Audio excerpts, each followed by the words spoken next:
when I look at the whole Carnival, and I think one of the taglines is the greatest show on earth, or Carnival is color. Carnival is not a show. Carnival is way more than a show. Carnival have plenty shows in it, and Carnival is color, but color could be just stark black or white or blue, as in the case of a blue devil, or, it don't have to be pretty. It could be dark and ugly. I just think it's an opportunity for us to really reignite that imagination, fire it up again, look at it, see where the essence is, where those embers may still be and how we could fan them. The Carnival is inherently a contemporary thing.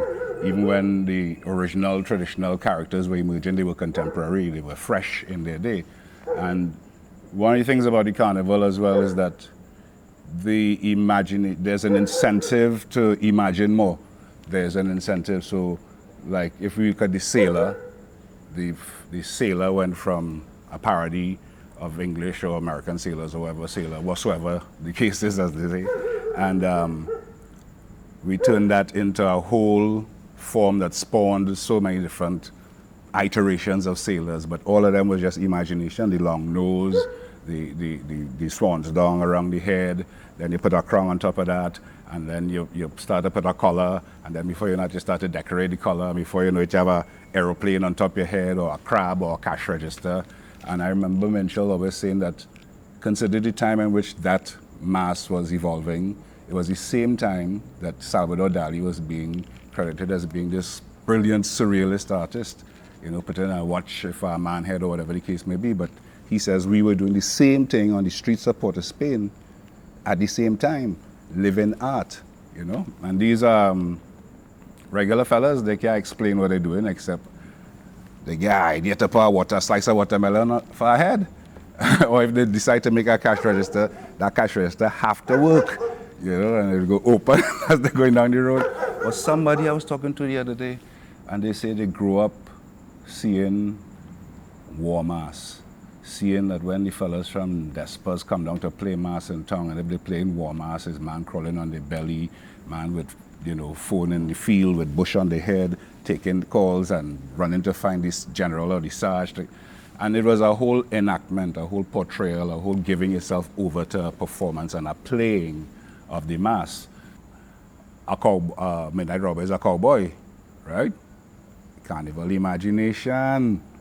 It went from a cowboy in a 10-gallon hat to a man with a tombstone and coffin on the foot and satin and lace and ting, and then on top of that a speech to stop you dead in your tracks with all kind of simile and metaphor and assonance and alliteration and making no sense and plenty sense all at the same time. And dread. It's not pretty, it's dread, but it's so dreaded pretty, That's a phenomenal thing. That is the first rapper, The Midnight Robber is the first rapper. He's, stop. And all the lingo and all the phrases and all the parlance and all the pattern and the movement and the this and the that. And come on, that's 360 and then some. That urge to innovate within the form is inherent in the tradition. I use the example of the sailor, from a traditional white sailor suit with a sailor cap to a fancy sailor. That is like a leap on top of a leap on top of a leap. And same thing happened with the Indians, to the point where the fancy Indian became this whole structure and a teepee, and the man could step out of it and do a little dance and step back in it.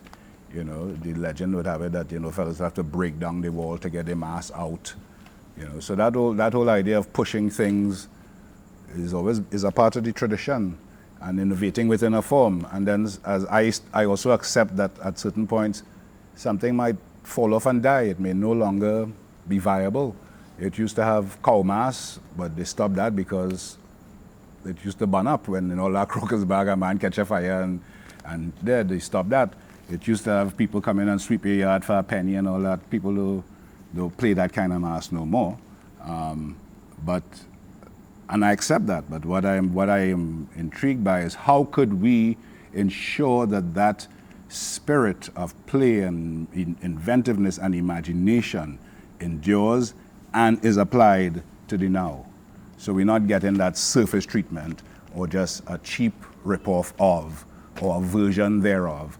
Like I say, we always would, and I hate to use the word imitate, because, you know, one of the overwhelming tropes about the carnival, and it's still in the historical record, is that the enslaved people were imitating their masters. No, they wasn't imitating.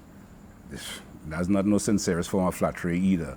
You know, there might have been parodying, which is a whole other thing, right? And out of that parodying, things might have been syncretizing, and they might have been mixing up forms that were retained and forms that were emerging, and new forms were coming into being.